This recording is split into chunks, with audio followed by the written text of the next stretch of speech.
ही कथा आहे महाराष्ट्रातील पालघर जिल्ह्यातील नालासोपारा येथील. या ठिकाणी एका चाळीत राहणाऱ्या एका कुटुंबाची.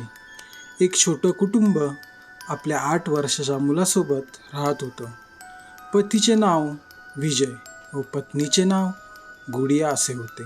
विजयचे वय 38 होतं तर त्याच्या पत्नीचे वय 28 होते. विजय नोकरी करून आपल्या कुटुंबाचे पालनपोषण करत होता व बायको गुडिया घर सांभाळण्याचे काम करत असे. त्याचं त्याच्या बायकोवर खूप प्रेम होतं, कारण गुडिया दिसायला गोरीपान व मनमिळाऊ होती. पण बोलतात ना, नियतीच्या मनात काही वेगळंच होतं. विजयची पत्नी काही दिवसापासून वेगळीच वागायला लागली होती. पण ती अशी का वागत आहे याचा थोडाफार पण अंदाज विजयला नव्हता. ती विजयला रात्री जवळ घेत नसे, पण विजय शांत असल्यामुळे तिचा विचार करून तो त्या गोष्टी मनावर घेत नसे. पण विजयला अजिबात याची जाणीव नव्हती की आपली बायको कुणा इतराबरोबर राहण्याची स्वप्न पाहत होती. 20 वर्षीय मोनू हा विजयचाच शेजारी होता. वयाने लहान असल्यामुळे तो त्याला आपल्या भावासारखाच मानत असे. शेजारी असल्यामुळे त्याचे वारंवार घरी येणं जाणं होत असे. पण हाच 20 वर्षीय मोनू आपला संसार उद्ध्वस्त करून जाईल याची विजयला अजिबात कल्पना नव्हती. घरी येण्या जाण्यामुळे विजयच्या बायकोबरोबर त्याचे जास्त जवळीक निर्माण झाली. नवरा कामाला गेला की ती त्याला घरी बोलवून घ्यायची. त्या दोघांनाही एकमेकांबद्दल आकर्षण वाढत गेलं आणि त्यांच्यामध्ये शरीर संबंध निर्माण होऊ लागले. विजय नोकरीवर गेला की ती त्याला घरी बोलवून घ्यायची. तिला आता विजयमध्ये काहीच इंटरेस्ट राहिला नव्हता. विजय सकाळी 7 वाजता कामावर जायचा. तो रात्री 8 वाजता घरी येत असे. याचाच फायदा घेऊन मोनू दिवसभर तिच्यासोबत वेळ घालवत असे. चाळीतील लोकांनाही ही गोष्ट दिसून आली. त्यांनी त्याच्या भावाला ही गोष्ट सांगितली, पण त्याने विजयला सांगूनही विजयनं तिच्यावर डोळे झाकून विश्वास ठेवला. त्यामुळे त्यांचे हे प्रेम प्रकरण तसेच चालू राहिले. पण तो जिवंत असेपर्यंत आपल्याला एकत्र राहता येणार नाही.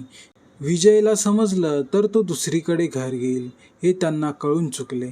तो असेपर्यंत आपल्याला काहीच करता येणार नाही, त्याला संपवायला लागेल अशी बोलणी त्यांच्यात होऊ लागली आणि त्याला मारण्याचा प्लॅन करण्यात आला. त्याच्या जेवणामधून झोपेच्या गोळ्या द्यायच्या व त्याला संपवायचा आणि फरशी काढून फरशीखाली त्याला पुरून टाकायचं. नेहमीप्रमाणे विजय कामावरून घरी आला व फ्रेश होऊन जेवून घेतलं. पण त्याला माहीत नव्हतं की तो त्याचा शेवटचा दिवस असणार आहे. त्या जीवघेण्या त्या जेवणामध्ये तिने झोपेची औषधं घातली होती. औषधांमुळे तो बेशुद्ध झाला.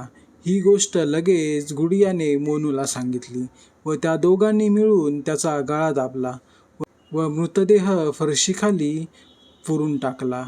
या घटनेनंतर कुटुंबातील बऱ्याच जणांनी विजयबद्दल तिच्या पत्नीला विचारले. मात्र आरोपी महिला सतत कुटुंबाची दिशाभूल करत होती. काही काळानंतर विजय घरात नसल्याचं पाहून त्याच्या एका भावाने पोलीस स्टेशनमध्ये तक्रार दाखल केली. त्यानुसार पोलीस चौकशीसाठी विजयच्या घरी आले, पण त्यांनाही तिथे तीच उत्तरं दिली. पण ती पूर्णपणे घाबरली होती. त्या दोघांनी पळून जायचं ठरवलं आणि ते दुसऱ्या दिवशीच पळून गेले. त्या दोघांच्या चॅटद्वारे हे पूर्ण प्रकरण उघडकीस आले व पोलीस पुन्हा एकदा चौकशीसाठी घरी आले. त्यावेळी घरातच दुर्गंधी जाणवत असल्यामुळे पोलिसांना संशय आला. त्यांना फरशी थोडी वेगळी दिसून आली.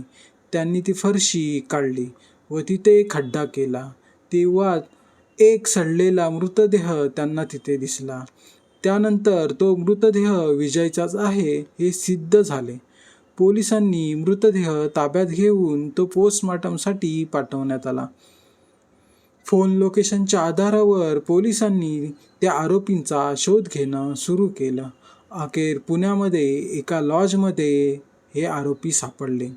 दोघांनाही अटक करून पोलीस ठाण्यात नेण्यात आलं. त्या दोघांनीही गुन्ह्याची कबुली दिली.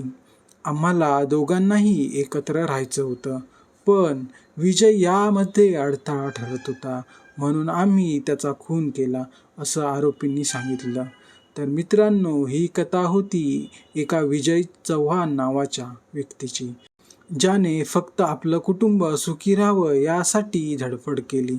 पण वासनेने भरलेल्या त्याच्या पत्नीमुळे त्याला त्याचा जीव गमवावा लागला.